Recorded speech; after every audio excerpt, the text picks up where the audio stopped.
Blogger Roundup. It is myOrganized.life, May 25th, 2018. Can you believe it? It's the last Friday in May? I can't. And can you believe it's about 200 degrees outside? It is. Did you go out at lunch? Yes. I know. We were just complaining like a month ago how cold it was, and now it's what, 92 or something out? Well, it's because it's so humid. I know, you go outside and just feels like Florida in the summer. It feels good though. I like it. It does. Hey, I'm never nice. going to complain about warm weather. So, neither. Well, welcome to myOrganized.life. I'm John Hunt. And I'm Leanne Thompson. And this is the show where we give you organizing tips, advice, get your questions and comments, and on Fridays do Blogger Roundup. I know, you've got the hand signals for that. I know. That's pretty good. It kind of just comes natural. Awesome. So what is Blogger Roundup, you ask? What is Blogger Roundup? Well, we scour the internet each week and find out what people are talking about on their blogs. Awesome. Usually it's organization related. Sometimes it's a little twist to organization. Okay. We have a little twist this week. We have a twist? Oh, we have like a theme? No, there's no theme. There's no theme, but there's what's one the little twist? Has to do with your phone. Oh, really? My phone. Oh. Yes, your Oh, phone, boy. the thing you can't live without. Okay. Well, is that the first one? Nope, that's going to be last. Okay, so that's a tease. That's In a the tease, business, so we they have call to that a stick tease. around. You have to stick around. Coming up, the thing that has to do with your phone. Yep.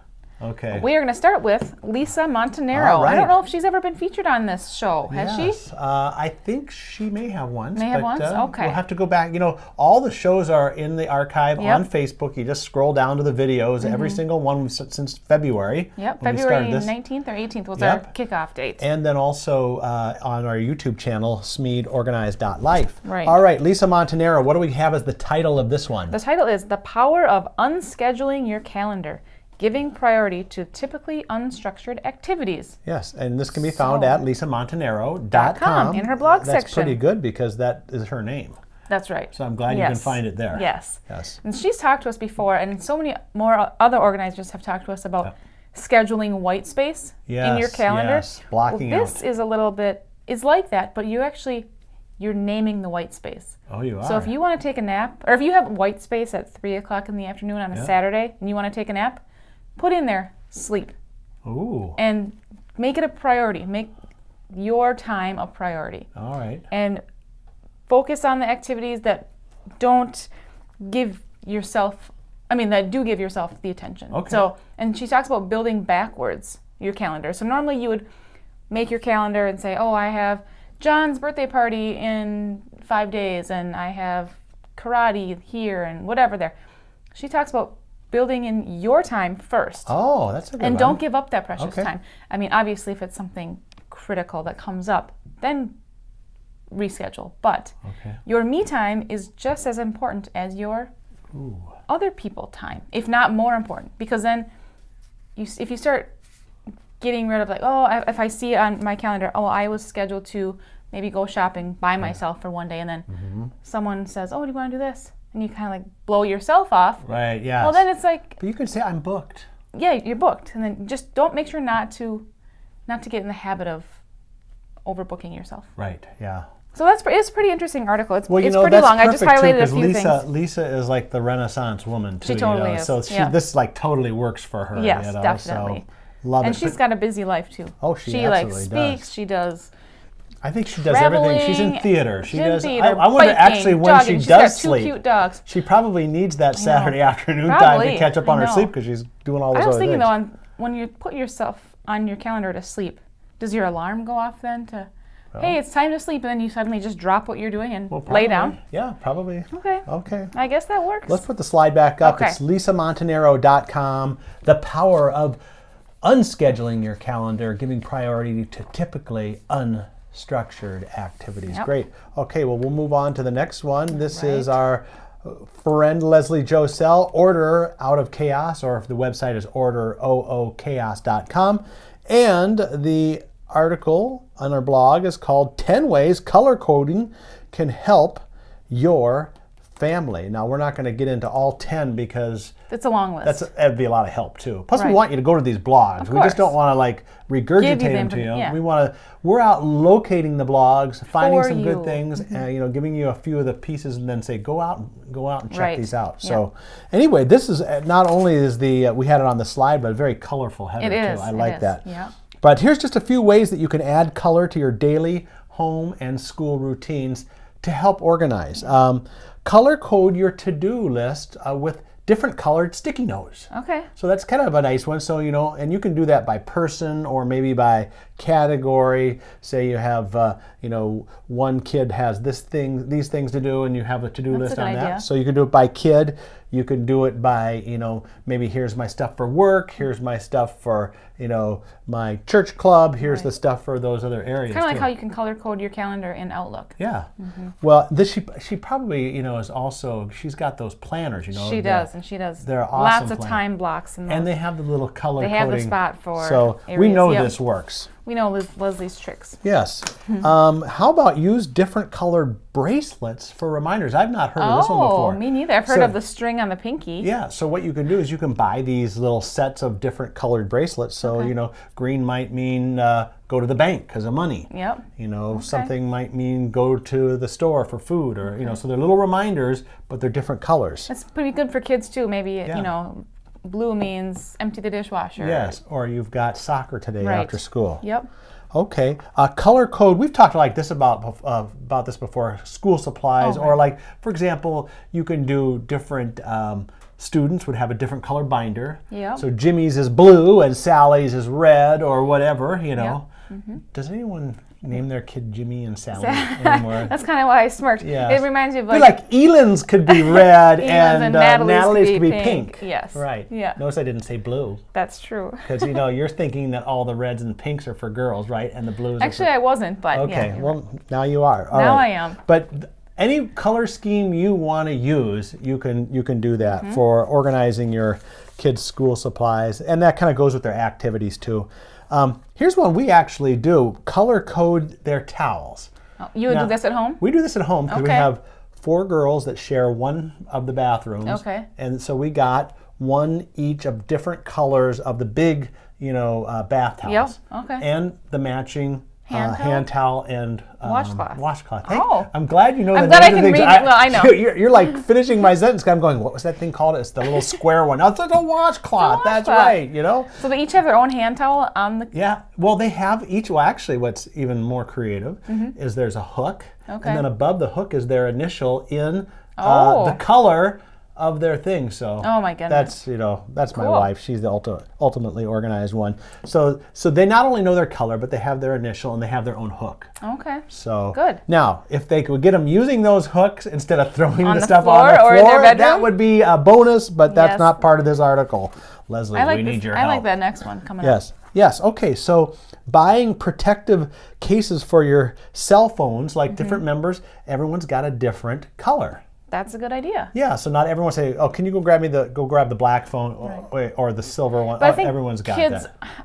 Kids also probably have all the funky different covers, which is fine. So that's easier. Some people like to change their covers regularly too. Like they have multiple. Right. It's like a clothes. I know. Okay, today I think I'm in the red mood. I think that's a teenager thing. That must be a teenager thing. But the charger thing is a good idea. Yeah. So another one is chargers. So like the charger cord, you get it in a different color for each kid. That way they can't accuse each other of stealing. Stealing the charger. You stole my charger. No, I didn't. I have the green one. That's right. You have the blue one. Okay? Quit accusing me. Yep. So, so those are some great ideas. There's more on here, but we don't want to give them all away. We want you to go to orderoochaos.com. I'll put the slide up again, and that is Leslie Josell, and she does a lot with education organizing. She's got her new planners for next school year out. Yes, those are coming out. Oh, actually, those are available right now, Yeah, they're aren't available. they? They just became available, so on her site. Check those out. Yep, those are great planners. Your daughter uses those planners, doesn't she? She does, yes. Yep. All right, so let's go to our next one. Speaking of phones that we were just talking about. We were talking about the phones, weren't we? The phones. Declutter Coach Deb. Okay. Deb Cabral. Cabral, yes. DeclutterCoachDeb.com talks about strategies to overcome cell phone obsession. Oh, no. Now, are you obsessed with your phone? Can you possibly think of anyone in the world who's obsessed with their phone? Yes, there's 2 people at this desk right now. I think it's every human being. I think so. Have you ever been to like Chipotle before? Okay, Yes. so you go out to eat. You're going out to eat dinner. It's a social thing. You're with like say your family. Mm-hmm. But at Chipotle, there's always like 100 people in the line. Everyone's on their phone. Every single one of them. Like nobody talks anymore. No. It's just on their phone, and it's like, what are you seeing now that you didn't see 3 minutes ago when you're 5 people back in the line? Exactly. Right? It's kind of crazy. So how do we overcome? Okay, so she starts off with, cell phones or smartphones, when used properly, can make our lives easier and more productive. Yes. However, many of us have quickly gone from using our phones to help us stay organized and manage our time better to becoming completely obsessed and reactive every time. Did you say some of us or most of us? Or all of us? Yeah, I think I know. All of us. So, all of us have become obsessed. Things we need to ask ourselves is, are we addicted? Yes. And here are a few questions to ponder. Okay, I want you to think about these really, really hard. Aren't I supposed to do, what's your name? My name is John, and I'm a cell phone addict. Yes. Hi, John. Okay. So do you check your phone multiple times while talking or dining with people? Do you sleep with your cell phone within arm's reach? Would you panic if you left the house and realized you did not have your phone? I would panic. Okay. I don't sleep. I purposely leave mine downstairs because I don't want my sleep interrupted, by some call. Right. Yep. So Okay. I do 2 of the 3. Okay, so if you answered yes to any or all of these, here are some tips that might help you limit the excessive use of your phone. Good, I can't wait. Okay, first, take a snapshot or get a snapshot of your obsession. So determine how much time you're actually spending on the phone and keep track for a day or 2, because the results will probably astonish you. Yeah, there's probably an app for that though too. I think there is. I think I've heard of it actually. When people look at their phone, where's Deb Lee when you need her? Deb, what's the app for? That's a good idea. We should look at that when we go back to our desks and look at our phones. Look at the apps. We should just look at our phones. I know. In fact, my phone I don't have mine. I keep mine up at the desk during the show. I don't want it ringing during this live show. I'm just so popular, it would be dinging all over the place. Yeah, people are going, what's the deal? How come you're getting calls during your live show? I don't know. Okay, alerts, be gone. Turn off the sound for text, email, and social media. I keep my phone off all the time, all my buzzers. Yeah, because especially at work here, I don't want people like, hey, what's going on? In the meeting, then it's like, and then people, I wouldn't say I have this, but a lot of people have those obnoxious notifications. Mm-hmm. They've got, like someone burping or whatever, and this is my text. What in the world is that? That text comes from John when it's the burp alert. Yeah. Okay, set aside cell phone time. So just... That's all the time, isn't it? Well, if you're going to be starting a big project, put your phone somewhere else. It's like you'd probably be relieved to know that you don't have to have your phone right by you and you can actually get some stuff done. Yep. Value your relationships. When in a meeting with family or friends, put your phone on vibrate or silent and don't check it. Yeah, I think that's good. Make human contact a priority. Well, it's about time. So give people your undivided attention when pay you're talking attention to them. To people. Yep. Okay. And phones in your vehicles, this is a huge one. Just don't be risky. Don't text and drive. Use your handheld or hands-free device. You can use Siri though and voice text and drive, but then you get the weird text because she can't understand what you're saying. Yeah. Yeah.